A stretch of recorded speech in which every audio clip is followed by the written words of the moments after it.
Hi,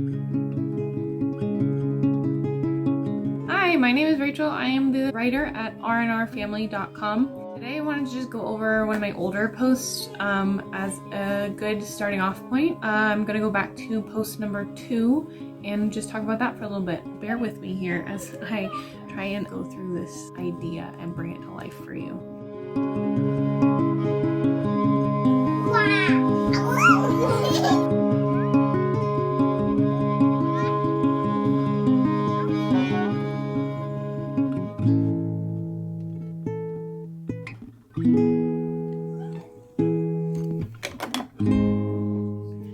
So the second article I ever wrote is not my most favorite. It is a little bit deep and personal. When I first became a mother, I kind of went into it with my blinders on and I just didn't want any kind of outside information. I intentionally did not read baby books. I did not go on mommy blogs. We see so much out there that is kind of pitched at you as like the way to parent and the way to raise your kids. I did not do any of the things. I took no advice. I was like, this is me, you guys. In hindsight, a little bit of research is a good idea. I was kind of in denial for most of my pregnancy, and then I literally didn't realize that I was gonna take home a baby until they threw it at me. Like literally threw me a baby. And we're like, here you go. And anyway, that's a story for another time. So article number 2 is called Go Easy on Me, and it's more of like a note to myself. The whole message in this article was about not going down the road of, well, I could have done better, because every one of us is in a different place in our lives and in a different phase of motherhood, and just in general, there's no way that any story would ever be the same. So your story is not going to match up to mine or to theirs. So you just kind of have to know that and give yourself grace. And there's a lot of aspects to giving yourself grace. It's giving yourself grace in your past. It's giving yourself grace in your present, where you are and what phase you're in. And then also giving yourself grace, knowing that if you are trying to do better and make changes, that it's not going to happen overnight. And I have to literally have this conversation with my husband like once a week. It's like, I feel like I should be doing more, doing better, doing, something else. But then I have to take a step back and look at my life a year ago, and today was what I was striving for. Like, here I am doing the thing when literally like 6 months ago I was in a completely different place in my life. So understanding that and remembering to look back and have gratitude is huge. And I think it doesn't play a big enough role in this article. When I became a mother, there was a lot of information out there that I was becoming aware of. So there's a lot that I would have done differently. And I would see all these moms who are, patient and kind and caring. And I was like, man, I really wish I could be one of those moms. Like, I wish I was more, carefree and patient. I found myself compiling this list of things that I'm not. And so what I did was I kind of flipped the script on that, and I was like, well, why can't I be patient? Why can't I be, more empathetic? So I took it and I flipped it into things that I wanted to be, things that, I could work towards.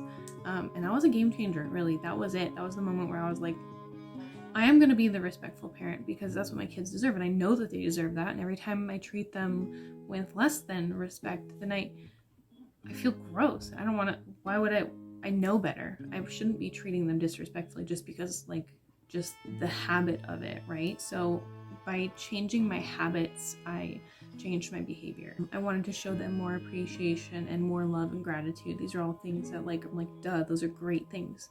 But they were things that I saw in other people, not in myself. I was constantly disappointed in my kids because I knew that they knew better. But I'm like, hey, if I know better and I'm still making mistakes, then, I can't hold them to a higher standard than myself. He who is without sin shall throw the first stone, right? Like, I'm not that guy. So in making this list of all the things that I'm not, I actually ended up making a list of things that I wish that I could be. At the same time, I knew that these other negative feelings, the anger and the disappointment and the fear, or whatever it is that I think that I'm more prone to, it's still a very natural feeling. I just had to learn how to find the balance between them. And in knowing that about myself, I also know that about my children, because they are also human beings who have an array of emotions that they're allowed to express. Now, where I put the boundary on expression is up to me, and it's up to you.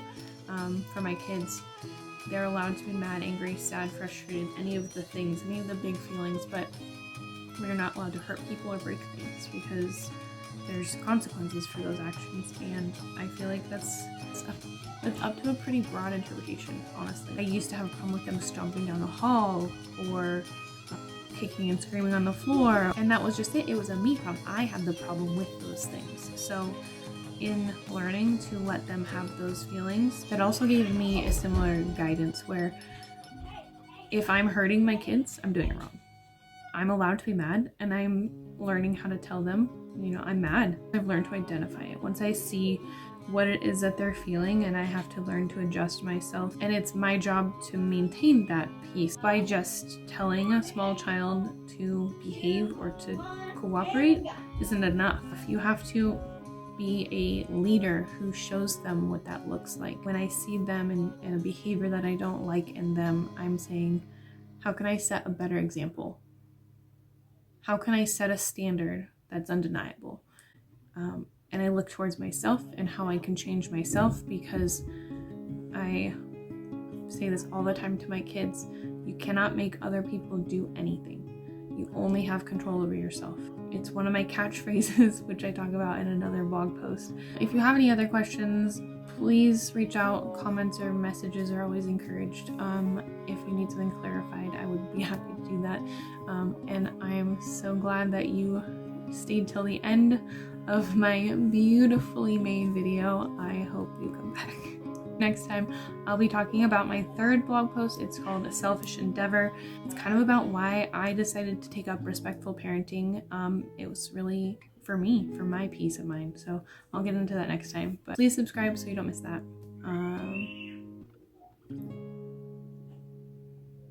I'm Rachel, and this is the R.n.R Family Guide.